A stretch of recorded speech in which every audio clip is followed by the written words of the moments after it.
BBC বাংলার সান্ধ্য অধিবেশন প্রবাহতে আপনাদের স্বাগত। আজ আপনাদের সাথে লন্ডন স্টুডিও থেকে আছি মানসী বড়ুয়া। বাংলাদেশের সর্বশেষ গুরুত্বপূর্ণ আপডেট সংবাদে আপনাকে স্বাগত। শুরুতেই সংবাদ শিরোনাম, পরে বিস্তারিত।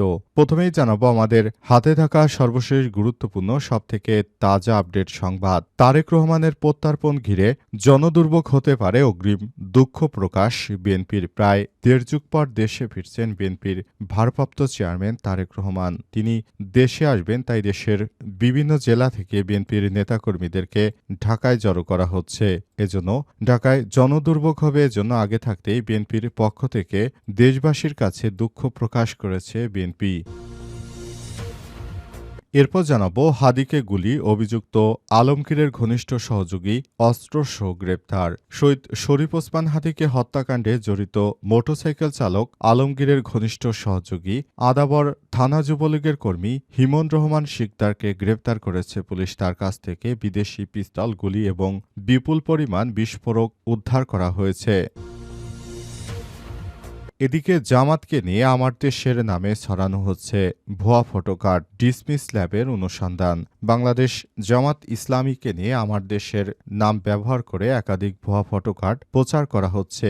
এর মধ্যে একটি ফটোকার্ডের দাবি করা হয়েছে বিএনপি চাইলে জামাত তারেক রহমানের প্রত্যার্পণ অনুষ্ঠানে যোগ দেবে। আরেকটি ফটোকার্ডে দাবি করা হয়েছে হাদি হত্যায় ব্যবহৃত ১২৭ কোটি টাকা লেনদেন করা হয়েছে জামাত ইসলামের ইসলামী ব্যাংকে, অথচ বাংলাদেশ জামাত ইসলাম এই ধরনের কোনো ঘটনার সঙ্গে যুক্ত নয় এবং এই ধরনের ঘটনাগুলো ইচ্ছাকৃতভাবে মিথ্যা এবং প্রোপাগান্ডা হিসেবে ছড়ানো হচ্ছে।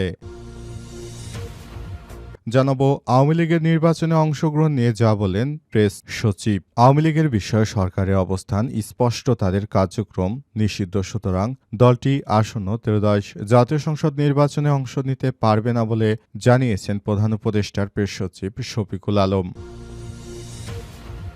এবং সর্বশেষ জানাবো এনটিএমসি বিলুপ্ত করে টেলিযোগাযোগ অধ্যাদেশ পাস।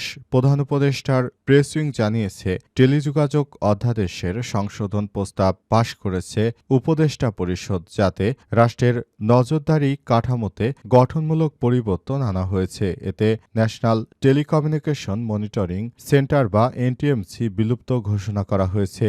তবে বিচারিক ও জরুরি আইনগত ইন্টারসেপশন বা নজরদারি প্রয়োজনে স্বরাষ্ট্র মন্ত্রণালয়ের অধীনে সেন্টার ফর ইনফরমেশন সাপোর্ট প্রতিষ্ঠা করা হয়েছে। প্রিয় দর্শক, এতক্ষণ শুনছিলেন সংবাদ শিরোনাম, এবারে বিস্তারিত।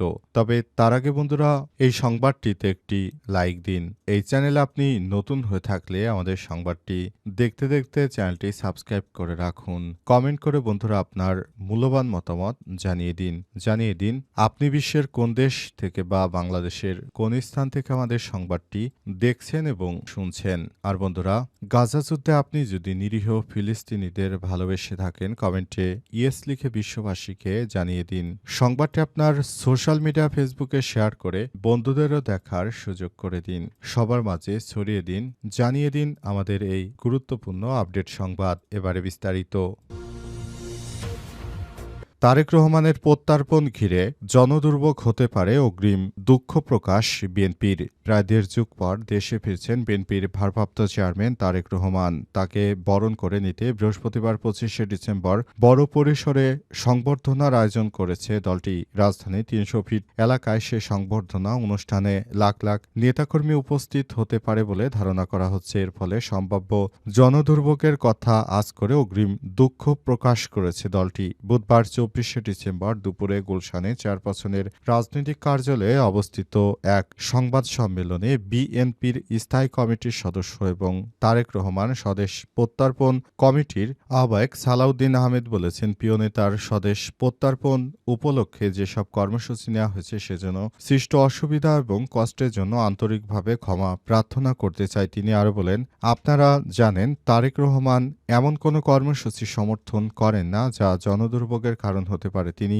রওনা হওয়ার সময় হিথ্রো বিমানবন্দরে প্রবাসী নেতাকর্মী এবং সমর্থকদের উপস্থিত হতে নিষেধ করেছেন। সালাউদ্দিন বলেন, বাংলাদেশও আমাদের কোনো কর্মসূচি যেন জনদুর্ভোগের কারণ না হয়, সেজন্য আমরা তার নির্দেশনা পালনের আন্তরিক চেষ্টার পরও হয়তো শতভাগ প্রতিপালন করতে পারিনি। জনদুর্ভোগের জন্য আমরা অগ্রিম ক্ষমা এবং দুঃখ প্রকাশ করছি। এ সময় বিএনপি নেতা সালাউদ্দিন আরও বলেছেন, আমাদের প্রিয় নেতা দেশে ফেরার পর প্রথম নেতাকর্মীদের উদ্দেশ্যে তিনি ভাষণ দেবেন। এরপর বাংলাদেশের প্রতিটি মানুষকে নিয়ে তিনি ভাষণের পর ওই দিন বাসায় চলে যাবেন। পরের দিন শহীদ প্রেসিডেন্ট জিয়াউর রহমানের কবর জিয়ারত করবেন, মুক্তিযোদ্ধাদের মাজারে যাবেন এবং অবশেষে তিনি শরীফ ওসমান হাদির কবর জিয়ারত করবেন ঢাকা বিশ্ববিদ্যালয় এলাকায় গিয়ে বলে জানানো হয়েছে।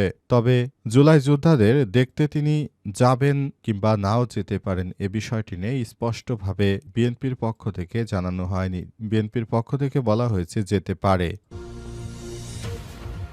হাদিকে গুলি অভিযুক্ত আলমগীরের ঘনিষ্ঠ সহযোগী অস্ত্রসহ গ্রেপ্তার। শরীফ ওসমান হাদিকে হত্যাকাণ্ডে জড়িত মোটরসাইকেল চালক আলমগীরের ঘনিষ্ঠ সহযোগী আদাবর থানা যুবলীগের কর্মী হিমন রহমান শিকদারকে গ্রেপ্তার করেছে পুলিশ। তার কাছ থেকে বিদেশি পিস্তল, গুলি ও বিপুল পরিমাণ বিস্ফোরক উদ্ধার করা হয়েছে। আজ ডিএমপির ডিসি মিডিয়া মোহাম্মদ তালেবুর রহমান সংবাদ বিজ্ঞপ্তিতে গণমাধ্যমকে এসব বিষয় নিশ্চিত করেন। এদিকে বুধবার 24শে ডিসেম্বর সন্ধ্যায় তেজগাঁও বিভাগের মোহাম্মদপুর জোনের অতিরিক্ত উপপুলিশ কমিশনার মোহাম্মদ জুয়েল রানা গণমাধ্যমকে জানিয়েছেন, গোপন সংবাদের ভিত্তিতে পুলিশ জানতে পারে আদাপুর এলাকায় একটি আবাসিক হোটেলে হিমন অবস্থান করছে।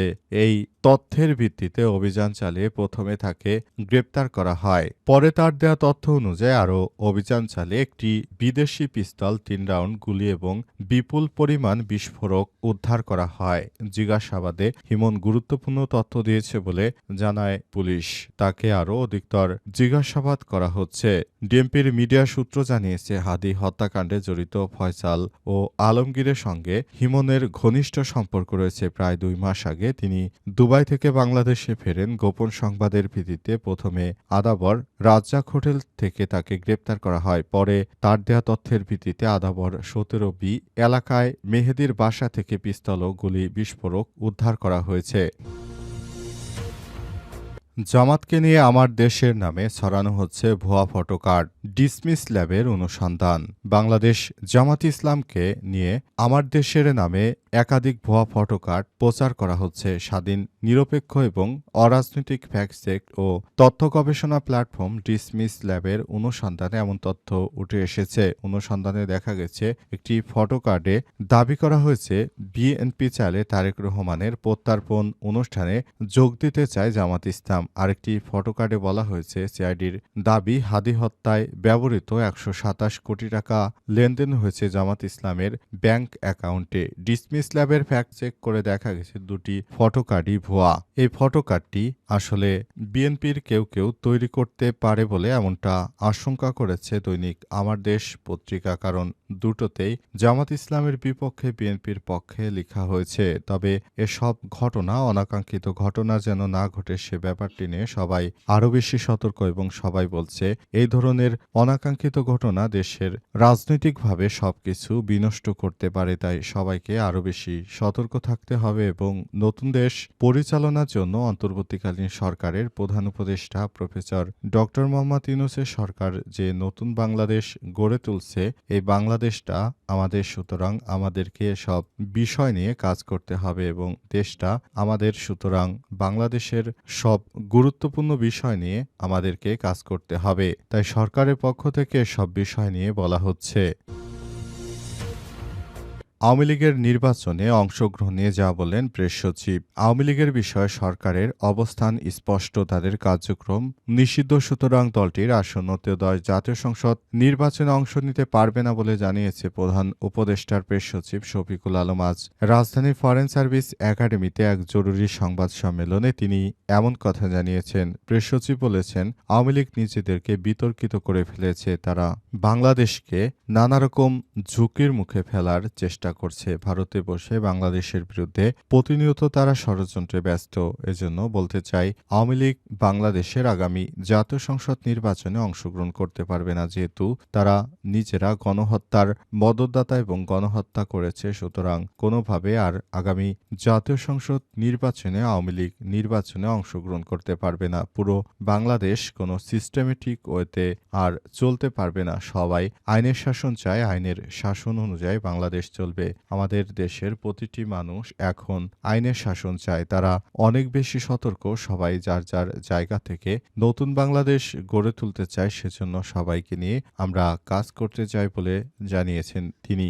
অন্তর্বর্তীকালীন সরকারের প্রধান উপদেষ্টা প্রফেসর ডক্টর মোহাম্মদ ইউনূস যে সময়সীমা দিয়েছেন নির্বাচনের, সেই সময়সীমাকে সামনে রেখে আগামী জাতীয় সংসদ নির্বাচন হবে বাংলাদেশের ইতিহাসে সবথেকে ভালো মানের একটি নির্বাচন এবং এই নির্বাচনের মাধ্যমে বাংলাদেশের প্রতিটি মানুষ একসঙ্গে কাজ করবে, নতুন বাংলাদেশ গড়ে তুলবে এবং এই বাংলাদেশ হবে সবার প্রাণের বাংলাদেশ। এই বাংলাদেশটা আমাদের। সুতরাং আমাদেরকে আরও বেশি এই নতুন বাংলাদেশ গড়ার স্বপ্ন দেখতে হবে বলে জানিয়েছেন প্রেস সচিব শফিকুল আলম। নতুন বাংলাদেশ গড়ে তোলার জন্য সরকারের যে প্রচেষ্টা, সেটিকে সবাই অনেক বেশি অ্যাপ্রিসিয়েট করেছে এবং নতুন বাংলাদেশ গড়ে তোলার জন্য কাজ করা হচ্ছে।